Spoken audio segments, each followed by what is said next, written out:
Today's video is about National Bullying Prevention Month and why people bully. All this month in October is National Bully Prevention Month. So just in case if you don't know what that is, it's basically a campaign in the U.S. founded in 2006. It also unites communities nationwide to educate and raise awareness of bully prevention.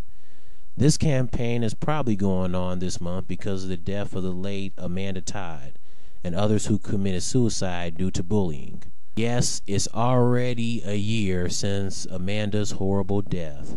It kind of came fast so quickly. Of course, Cartoon Network is a part of this. They showed a live-action movie titled Contest about bullying, and recently having a new Stop Bullying commercial featuring my main man Jeremy Shada and Shauna Case from Incredible Crew. I like the commercial. It has a nice beat, and Shauna was spinning and dancing her butt off like a chicken. Find an adult, tell him what's up. When you need to stop a bully, you need to speak up. It's what you do, it's what you do. Speaking up is what you do, yeah.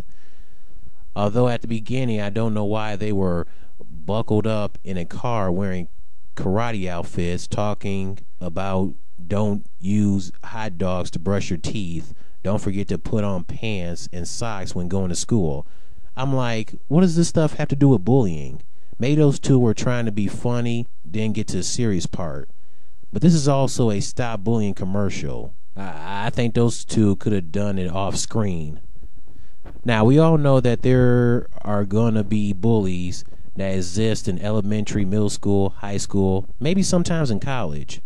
Bullies tend to do their best to bring down innocent people, making them suffer, causing them to be sad, cry, and misunderstood. I'm sure a lot of us out there have had bullying experiences and even stories of being bullied. Of course, I have been bullied up until high school, but I wasn't bullied as much in high school than elementary and middle school, so at least it wasn't that bad. Because of this, you pretty much tend to ask yourself why people bully.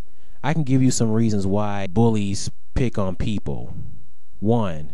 In a culture that is fascinated with winning, power, and violence, it's unrealistic to expect people will not be influenced to see people through violence in their own lives. Like, for instance, wrestling. Whenever they watch wrestling for entertainment, most of these young people grow up expecting that this kind of violence is an acceptable way to get what one wants. Number 2, social issues, due to acting out jealously or envy. Number 3, families that aren't warm and loving and in which feelings are not shared are more likely to have children to bully. Number 4, the bully's personal history. Children who experience social rejection themselves are more likely to pass it on to others. Children who experience academic failure are also more likely to bully others. To all those bullies out there who may be watching this video, you know who you are. You picking on people makes you know better. Just because you watch something on television like wrestling for entertainment doesn't mean it's right to go and experience it on innocent people. It's just television. No need to do that. I also can understand that having attention is important, but acting out, quote, the bully way, unquote, is unacceptable. Bullies who see others with positive stuff going on their lives, like success, getting better grades, A/B honor roll. If bullies are not receiving good in their life and receiving nothing but negativity, then he or she are going to do their best to bring someone who's happy down to make them sad to be even, or make them feel better about themselves. Why? Don't you want to see people happy? That's totally messed up.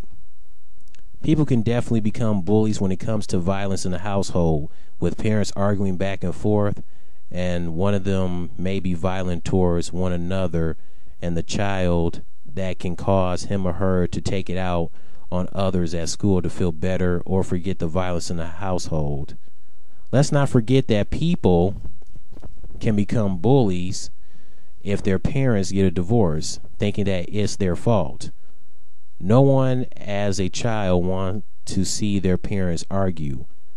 One of them may be violent and may tend to hurt you, but don't hurt anyone else at school because of the violence you may experience at home, because it's not going to make things better. It's going to get worse. No one wants their parents to get a divorce when you're a kid. But just remember, it's not your fault. They know it has nothing to do with you. Of course, they are still your parents and love you. Of course, you want your parents to be in the same household, but sometimes they try to make it work, but sometimes it just doesn't. Most parents do continue to stay with children till they're older, but it's up to them because they don't want to suffer at the same time. You don't want them to continue suffering badly. Also, a bully's personal history, if you happen to have bullies in the family, is going to get passed down from generation, which is a bunch of load. Don't pass the torch of bullying of the family down. There's no need for that. So that's pretty much it. Here's some wisdom talk where I give some advice. To you bullies out there, just remember this. If something is bothering you and something is wrong in your life, talk to someone like your parents and even kids at school. Let them know by letting it out instead of keeping it bottled up and picking on people to make it better. Stop, please. If you think about it, if bullies have the strength and courage to talk to someone, then school won't be so bad where bullying won't even exist. And they obviously also bully because most of them don't have low self-esteem. Well, you have to find a way to have the courage and strength to get rid of your low self-esteem instead of taking out on innocent people. So that's pretty much all I have to say. I want to thank Bianca XO Beauty, aka Bianca, for actually inspiring me to do this video. She did my bullying story about how she was bullied when she was during her teenage years and when she was little. And she's very inspirational, very beautiful person from the inside and out. So I definitely appreciate her for that. You guys can tell me if you ever had any bullying experience, a little story about it if you like. But yeah, that's all I have to say. Rest in peace, Amanda Todd. And later. You can take everything I have. You can break everything I am. Like I'm made of glass.